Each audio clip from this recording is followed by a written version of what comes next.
Que a graça de Cristo seja conosco, conectados com a palavra. Exultação. O que é isso? Se buscarmos o significado do termo, vamos encontrar, por exemplo, ato ou efeito de exultar. Grande entusiasmo, demonstração de grande prazer ou alegria, grande júbilo, alvoroço de regozijo. Poderíamos dizer que exultação é uma mistura de alegria, celebração e às vezes até uma pitada de orgulho. Vejamos o que Paulo diz na carta que escreve à igreja em Filipos, capítulo 1, 23 a 26, ele assim se expressa: estou pressionado dos dois lados. Desejo partir e estar com Cristo, que é muito melhor. Contudo, é mais necessário por causa de vocês que eu permaneça no corpo. Convencido disso, sei que vou permanecer e continuar com todos vocês, para o seu progresso e alegria na fé, a fim de que a minha presença, outra vez, a exultação de vocês em Cristo Jesus, transborde por minha causa. Paulo está preso quando ele diz isso. Quando escreve essa carta aos crentes da igreja em Filipos. Preso provavelmente em Roma, pois ele faz menção na carta à guarda pretoriana, ou quem sabe em Cesareia, onde também havia guarda pretoriana. Há uma terceira possibilidade bastante remota, que talvez estivesse preso em Éfeso. Provavelmente não, mas há alguns que pensam que poderia ter sido. E nessas condições de prisioneiro, ele fala em exultação, nessa alegria contagiante, vibrante. Paulo está preso e está em crise. A sua crise não é uma crise superficial, mas é bastante profunda, porque ele diz: se eu morrer, vai ser melhor, porque estarei com Cristo. Então ele diz que está nessa luta, nessa dificuldade, querendo estar com Cristo, mas também querendo permanecer com a sua igreja aqui neste mundo, onde ele transborda de alegria por estar com eles. Aquela era a primeira igreja que ele havia fundado na região da Macedônia.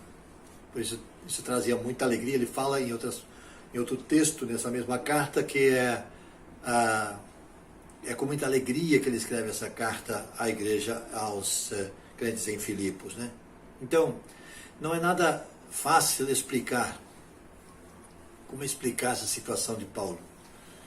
Creio que nós podemos talvez encontrar um caminho para explicar o que ele diz, se considerarmos que, tendo sido ele perseguidor dos seguidores de Jesus, passou por uma transformação radical na sua vida, e depois de ter sido transformado, ele percebe que não faz qualquer sentido continuar sendo perseguidor da igreja.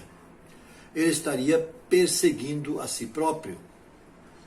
Em vez de então ele perseguir a igreja, ele adota outro caminho. Ele agora se torna uma testemunha de Jesus, um exemplar seguidor de Cristo. Então, daí para frente, ele passaria por provas tremendas, provas duras, tipo prisão, chicotadas, naufrágio, apedrejamento, traição, zombaria, calúnia. Agora ele está próximo de enfrentar a morte, ele não está muito distante disso. Ele sabe que não vai durar muito tempo. Aliás, Paulo enfrentava a morte frequentemente, mas agia como se tivesse a vida toda pela frente. 26 desse texto, versículo 26, ele diz: a fim de que pela minha presença, outra vez, a exultação de vocês em Cristo Jesus transborde por minha causa. A alegria dele é de ver os outros alegres.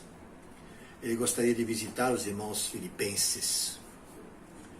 Ele não está nem um pouco preocupado com a situação vigente. Preso, sim, e daí? Não está preocupado com isso, não. Por que não podemos nos alegrar como Paulo se alegrava apesar de tudo o que ele enfrentou. O que seria de nós se não fosse a salvação incondicional alcançada em Cristo Jesus? Quando pensamos na situação na qual vivíamos no passado, antes do nosso encontro com o Salvador, e compararmos com a situação que temos agora, de certeza absoluta da salvação, porque se tudo aqui terminar, não vai fazer falta de coisa alguma para nós, porque nós estaremos com Ele na glória celestial, que é extremamente mais satisfatório para nós estarmos na presença de Deus do que passarmos por qualquer situação aqui. Então poderemos certamente exultar como Paulo o fez. A vida de verdade é uma vida restaurada em Cristo. Se não for isso, não é vida de verdade. A vida de verdade é uma vida restaurada em Cristo. Isso a despeito de qualquer circunstância. Paulo se alegrava estando preso. Nós estamos há mais de um ano nessa pandemia. Será que podemos nos alegrar nessa pandemia, apesar dela, e seguir em frente, sendo vitoriosos em Cristo? Ele nos dá a vitória. Vamos confiar nele. E que Deus nos abençoe. E que Deus abra os nossos entendimentos para entendermos o que Ele quer nos dizer, apesar de tudo que nós passamos, o que Ele quer nos mostrar e ensinar. E que nós possamos imitar Paulo nessa alegria, nessa exultação que ele podia expressar, apesar de tudo que ele estava enfrentando. Deus nos abençoe. Agora eu queria que você parasse um pouquinho no que está fazendo e venha orar comigo. Senhor Deus, Pai Celestial, muito obrigado mais uma vez pelo exemplo do apóstolo Paulo, pelo que ele deixou escrito naquela carta aos seus irmãos lá na igreja de Filipos. Ó Deus, quando pensamos nas situações que enfrentamos nesse mundo, como diz Paulo, muitas vezes para nós também seria talvez melhor não estarmos aqui. Mas por outro lado, queremos continuar aqui. Queremos continuar te servindo enquanto tu assim quiseres que se passe conosco, que sejamos teus servos e possamos fazê-lo com muita alegria, muita exultação, com muito prazer. Possamos alegrar outras pessoas ao nosso redor, através do nosso viver, para que em nosso viver teu nome seja honrado e glorificado. Oramos em nome de Jesus. Amém.